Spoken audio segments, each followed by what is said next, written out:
Let me show you something that should make you angry. The average American spends 1,800 hours a year working. That's 1,800 hours of your life, your time, your energy, your health. And after taxes, after rent, after groceries, the median American worker saves less than 4% of what they earn. Meanwhile, the top 10% of wealth holders in this country own 93% of all stocks. That gap didn't happen by accident. It happened because two completely different sets of instructions exist in this country, and most people only ever receive one of them. I watch the same products that Wall Street uses internally get packaged into complicated jargon and sold to retail investors at 3 times the cost. I watched fee structures designed specifically to make sure the math never quite works in your favor. I watched financial advisors recommend products that paid them commissions instead of products that built your wealth. I left, and in this video, I'm going to give you the other set of instructions, the actual ones, 4 parts, no jargon, no products I'm being paid to sell, just the framework that works, explained in a way that anyone can act on today. Let's start at the beginning.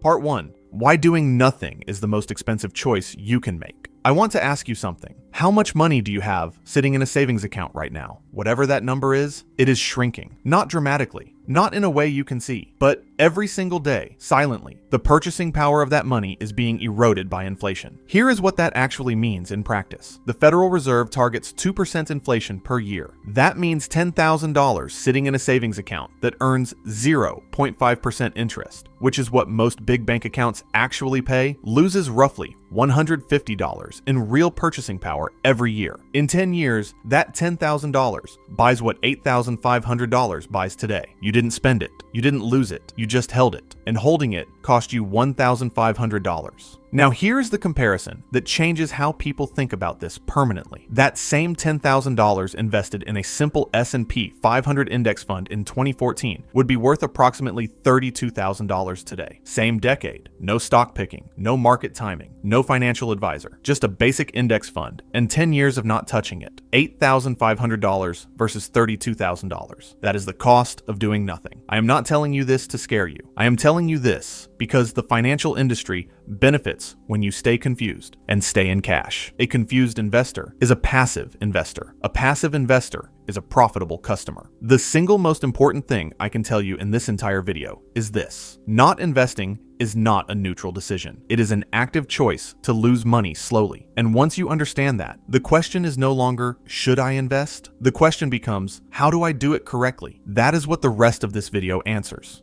Part 2, what the stock market actually is, and why most people misunderstand it. When most people hear stock market, they picture a trading floor, guys in jackets screaming at each other, red numbers, green numbers, people getting rich or wiped out in minutes. That is day trading. That is not investing. And that distinction is the most important thing I can teach you. Here's what investing actually is. When you buy a share of stock, you are buying a small ownership stake in a real business, a business with employees, customers, products, revenue. When that business grows, when it sells more products, enters new markets, becomes more profitable, your ownership stake becomes more valuable. That is it. That is the whole thing. The stock market is not a casino. It is a mechanism for owning pieces of businesses, and businesses historically grow. The American economy has grown in value in every single 20-year period in modern history, through wars, recessions, pandemics, political crises, every single one. Now here is where most beginners make the mistake that costs them the most money. They try to pick winners. I understand the logic. You look at Apple, you look at Nvidia, you look at the companies that dominated the last decade, and you think, why wouldn't I just own those? Here is why. In 1990, the 5 largest companies in America were IBM, Exxon, General Electric, Philip Morris, and Merck. None of them are in the top 5 today. In 2000, the market was convinced that telecom companies would rule the next century. The Nasdaq dropped 78% over the following 2 years. And here is the one that hits closest to home for most people my age. In 2007, Nokia had 40% of the global mobile phone market. It was the most recognizable electronics brand on earth. By 2013, it had sold its phone division to Microsoft for $7 billion, a fraction of its peak value, and essentially ceased to exist as a consumer company. Nobody saw it coming. Analysts who spent their entire careers studying Nokia did not see it coming. What makes any of us think we can consistently pick the next winner across thousands of companies in real time? The answer, and this is the answer that Warren Warren Buffett himself has given publicly and repeatedly, is to stop trying to pick winners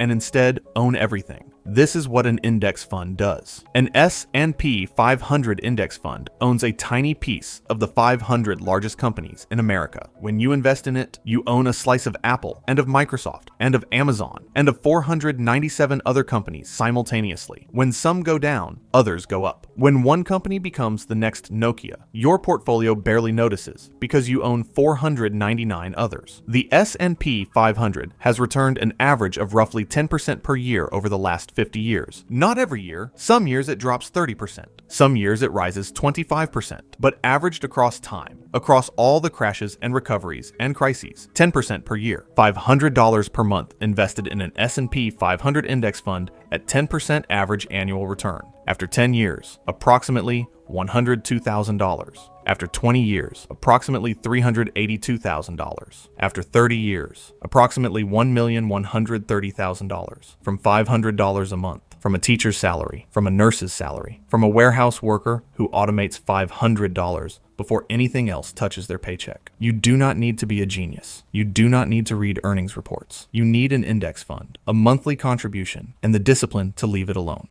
Part 3. The framework for getting started and the questions you need to answer before you invest a single dollar. Alright, you understand why you need to invest. You understand what to invest in. Now let's talk about the part most videos skip over, the mental framework for actually beginning. Because the biggest mistake most people make is jumping to, what do I buy, before answering 3 more important questions. Question 1. What type of account am I investing through? This is the question almost nobody asks first, and it's the most important one. In America, not all investment accounts are created equal. Some let your money grow and be withdrawn tax-free. Some reduce your taxable income today. Some offer employer contributions that are essentially free money added on top of yours. The account type you choose has a bigger long-term impact than almost any investment decision you make inside it. Before you open anything, research what tax-advantaged accounts are available to you specifically, through your employer, through the government, and based on your income level. The difference between using the right account structure and the wrong one can amount to tens of thousands of dollars over a decade. Not from better investments, from better tax treatment of the same investments. I am not going to tell you which specific account to open, because that depends entirely on your employment situation, your income, your age, and your goals. What I will tell you is this. Before you invest a single dollar, spend 1 hour understanding what tax-advantaged options exist for someone in your exact situation.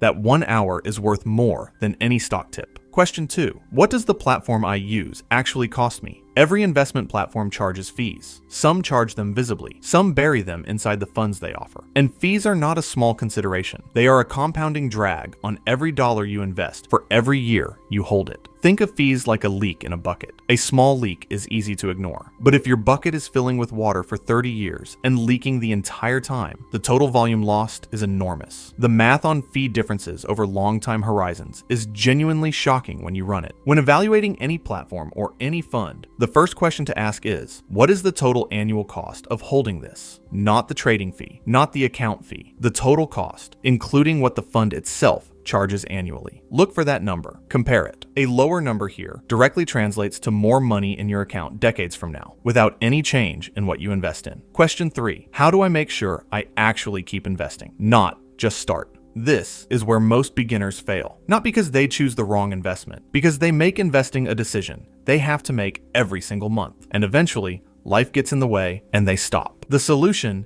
is removing the decision entirely. Every major investment platform allows you to set up automatic recurring contributions, a fixed amount that transfers on a schedule without you doing anything. This is not a convenience feature. It is the single most important behavioral tool available to a beginning investor. Here's why it matters beyond just consistency. When you invest automatically at regular intervals, you buy at different prices every month. Some months the market is up and you buy fewer shares. Some months the market is down and your same dollar amount buys more shares at a lower price. Over time, this smooths out your average cost in a way that manual investing almost never achieves, because manual investors tend to invest more when markets feel good and hesitate when markets feel scary. The automatic approach does the opposite of what your emotions would have you do. And In investing, the opposite of what your emotions say is usually the right move. This concept is called dollar cost averaging. It is not a strategy for maximizing returns in any single year. It is a strategy for building wealth over decades without letting your own psychology destroy the process. Set it up once, let it run, review it once a year. That is the entire active management requirement of a long-term index investor. The people who build wealth through investing are not the ones who spend the most time managing their portfolio. They are almost always the ones who spent the least because they set up a system early, automated it, and then had the discipline to leave it alone.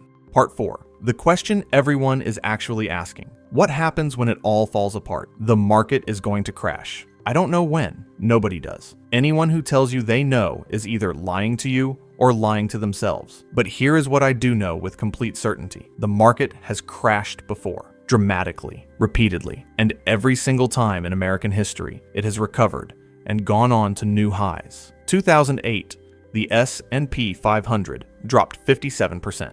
By 2013, it had fully recovered and surpassed its previous peak. 2020, COVID sent the market down 34% in 33 days, the fastest crash in history. By August of the same year, it had fully recovered. 2022, rising interest rates sent the market down roughly 25%. By 2024, new all-time highs. The pattern is not a coincidence. It is the structure of how markets work. Panic selling drives prices below fundamental value. Patient capital buys those assets at a discount. Prices recover as businesses continue operating and growing. The investors who lost money permanently in every single one of those crashes were not the ones who held. They were the ones who sold at the bottom and either waited too long to get back in or never did. So, what do you actually do when the market drops 30%? Nothing. That is the correct answer. If you have invested in diversified index funds and you are not retiring within the next 5 years, you do nothing. You continue your automatic contributions. You buy more shares at lower prices. You wait. I want to tell you about a behavior that destroyed more American retirement accounts than any market crash in history. It is called performance chasing. It works like this. A category of investment performs exceptionally well for 2 or 3 years. Investors pile in at the top. The category reverts to average or below average. Investors sell at a loss and move to the next hot thing. Technology stocks in 1999, real estate in 2006, crypto in 2021. Every single time, the same pattern, and every single time, the same result. Retail investors buy high, sell low, and wonder why investing doesn't work for them. Investing works. Chasing performance does not. Stick to the index. Stick to the automation. Stick to the plan. One final thing I want to address because I hear it constantly. The market is at an all-time high. Should I wait for a correction to invest? Here is the data.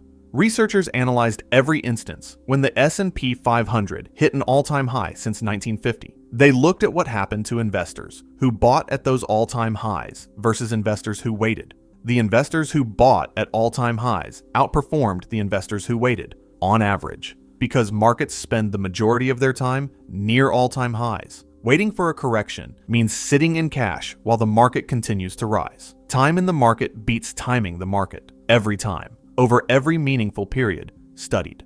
And yet, the gap between those who build wealth and those who don't keeps widening. Because the problem was never information. The problem is action. The gap between knowing what to do and actually doing it is where most financial futures go to die. You now know what to do. The only question is what you do in the next 24 hours.